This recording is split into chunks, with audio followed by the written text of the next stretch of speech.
Oi pessoal, tudo bem? Hoje a gente vai estar dando continuidade aos nossos vídeos aqui da parte de mecanismos, né? Hoje é o quarto vídeo falando sobre momento de giro, né? Acionamento por engrenagens, né? No último vídeo a gente verificou como encontrar o torque, né? Tendo a relação de transmissão, né?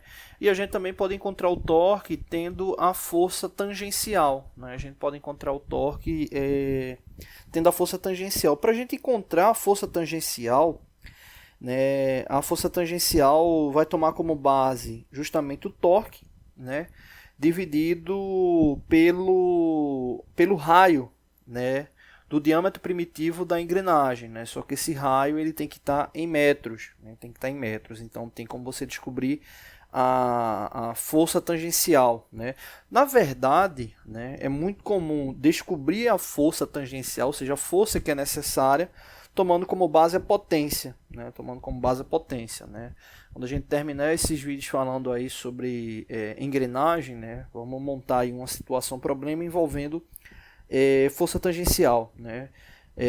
Quando entra nesse aspecto de potência, né, a gente tem que saber, né, qual é a rotação do sistema, né, porque a gente tem que trabalhar ali em radiano por segundo, né, e depois encontrar justamente essa base da potência, né. Então ali você vai ter o torque ligado à potência dividido ali pela velocidade angular, né. Você encontra o torque também com base nessa ação, tá bom?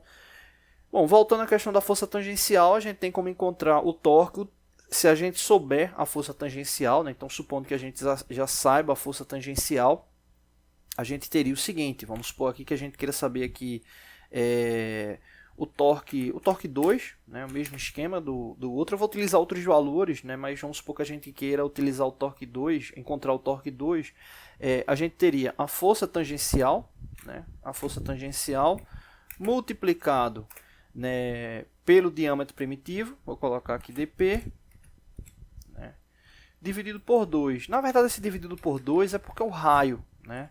Então, muitos livros, né, colocam lá dividido por 2, mas a relação é por causa do raio. Mas vamos deixar ele dividido por 2.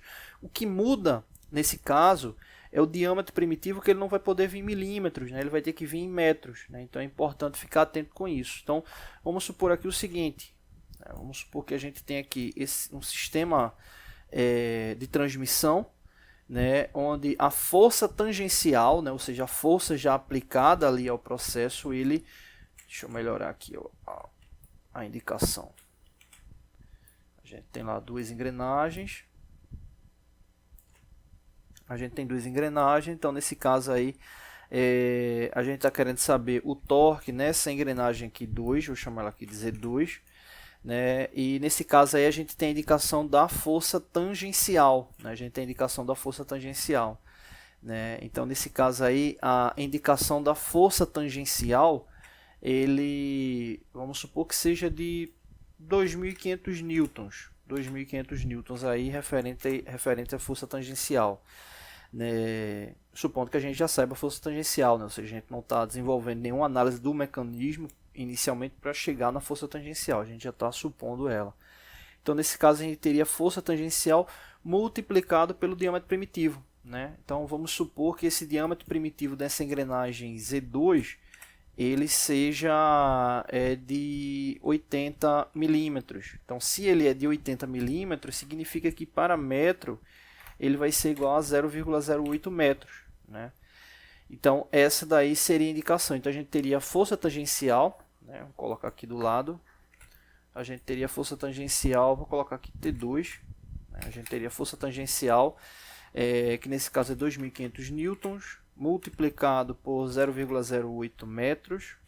Né? E tudo isso aí dividido por 2, né? Que é aquela indicação do raio que eu tinha falado aí inicialmente. Né? Então aí você teria essa indicação desse torque, né? Final 2.500 multiplicado por 0,08 dividido por 2, né? Daria aí igual, vou colocar aqui embaixo, daria igual a 100 newtons metro, ou seja, seria esse torque da engrenagem 2. Sabendo que, nesse caso, supondo que a gente está sabendo, né, a força tangencial, ou seja, essa força tangencial ela foi oriunda das características dessa engrenagem Z1, né? E uma das características da engrenagem Z1 para chegar a esse dado seria o torque inicial da engrenagem Z1.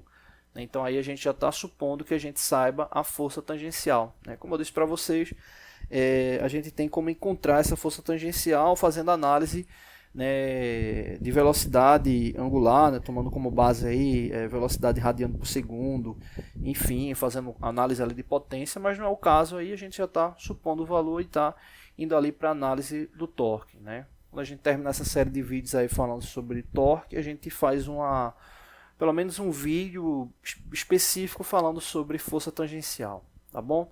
No próximo vídeo a gente fecha essa análise de torque tomando como base ali a rotação, né? A gente já falou ali de relação de transmissão, já falou agora de força tangencial e aí a gente fecha falando sobre rotação, tá bom? Não deixe de se inscrever no canal, toda semana tem vídeos novos.